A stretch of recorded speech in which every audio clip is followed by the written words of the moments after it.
Hello friends, welcome to our channel. Daily ऐसी ही new dictations के लिए चैनल को सब्सक्राइब करना ना भूलें। सब्सक्राइब बटन के पास में बेल आइकन को प्रेस करना बिल्कुल ना भूलें, जिससे कि डेली न्यू वीडियोस की नोटिफिकेशन आपको सबसे पहले मिल सके। डिक्टेशन में आए हार्डवर्ड की आउटलाइन यहाँ बना दी गई है, आप इसका स्क्रीनशॉट ले सकते हैं। डिक्टेशन की PDF पाने के लिए आप हमारे टेलीग्राम चैनल को ज्वाइन कर सकते हैं। टेलीग्राम चैनल का लिंक वीडियो के डिस्क्रिप्शन में दे दिया गया है। डिक्टेशन स्टार्ट होगी 3 सेकेंड बाद। 3, 2, 1 स्टार्ट। आज अचानक हमारी मुलाकात देश के लोकतंत्र से हो गई। कुछ उदास, कुछ खिन्न और झुंझलाए से दिख रहे लोकतंत्र से हमने वैसे ही दुआ सलाम कर हाल चाल पूछ लिए तो वह किसी बादल से फट पड़े। बोले, आज़ादी के लिए गोरों से सन 1857 से 1947 तक 90 साल के लंबे संघर्ष के बाद मेरा जन्म हुआ था। राजशाही तो उस वक्त भी मुझे हटवाना चाहती थी, उनकी चलती तो मेरा जन्म ही नहीं होता। पर राष्ट्रपिता महात्मा गांधी के एक लोकतांत्रिक देश के स्वप्न को पूरा करने के लिए संकल्पबद्ध पंडित जवाहरलाल नेहरू और लौह पुरुष सरदार वल्लभ भाई पटेल की जुगलबंदी के विरुद्ध उनकी एक भी नहीं चली। हार कर राजशाही के विशाल महलों के आंगन में भी न चाहते हुए मेरे जन्म पर थाली बजानी ही पड़ी। पैरा लोकतंत्र ने आगे बताया कि इस देश की जनता ने मुझे पलकों पर बिठाया। इस देश की राजगद्दी को लोकतांत्रिक पायों पर खड़ा करने, इसकी आजीवन संरक्षा करने के लिए मैंने भी भीष्म प्रतिज्ञा ली थी कि मैं आजीवन शादी नहीं करूँगा।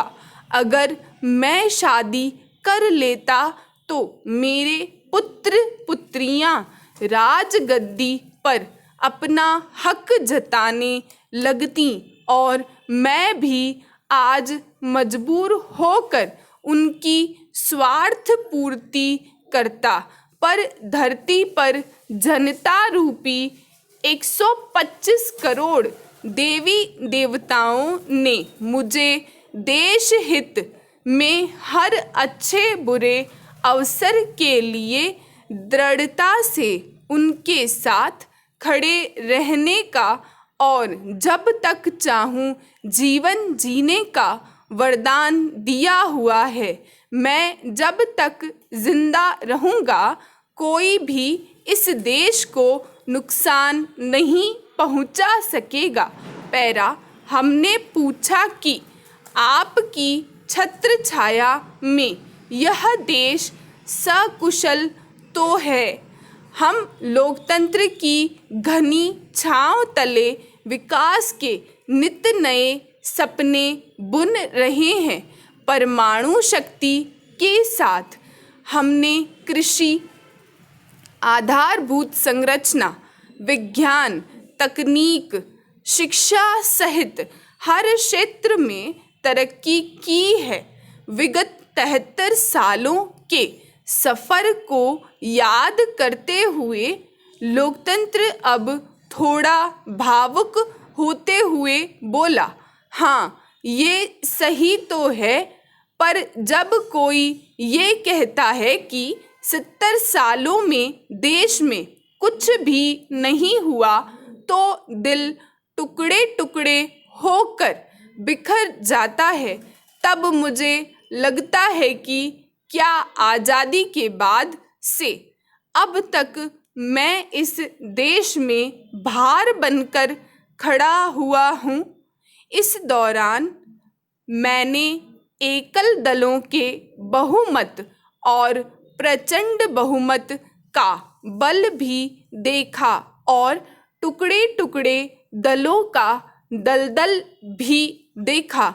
जब तब जनता हुक्मरानों की आंखों से स्वार्थ की पट्टी उतारती है, तब मुझे अपने होने का गर्व भी होता है। पैरा लोकतंत्र आगे कहता है, मेरा जन्म इसलिए हुआ था कि मैं जनता के लिए जनता द्वारा चुने गए प्रतिनिधियों से संचालित होता रहूं और सबको विकास के समान अवसर न्याय दिलवाने के साथ देश को दुनिया का एक सशक्त लोकतंत्र बनाने के सपने को पूरा कर सकूं।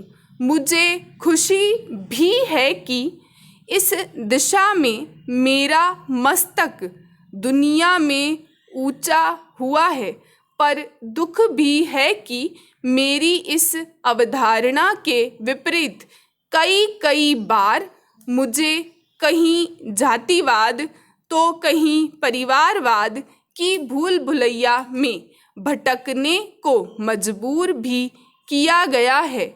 मुझे यहाँ से अब बाहर निकलने का रास्ता भी नहीं सूझ रहा।